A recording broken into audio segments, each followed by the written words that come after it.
Head coach of the U17 Reggae Boyz, Wendell Downswell, says the team has the necessary tools to beat Canada and qualify for the FIFA Youth World Cup in Qatar in November.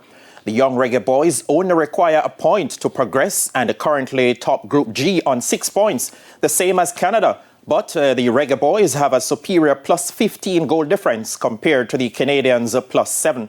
Downswell is looking to qualify his third youth team for a World Cup.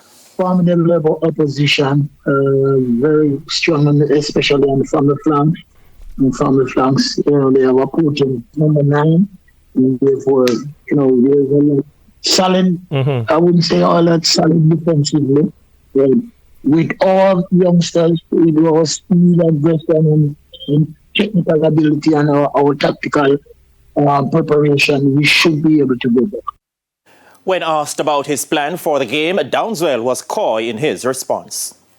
Well, for the first 45, we play our normal, natural game that we have been playing. And then, with each 10 minutes, we will employ the tactical approach. That's something that we can give away just now. Yes. The young Reggae Boyz will face Canada at 3 p.m. Jamaica time on Wednesday at the Costa Rica Federation Field.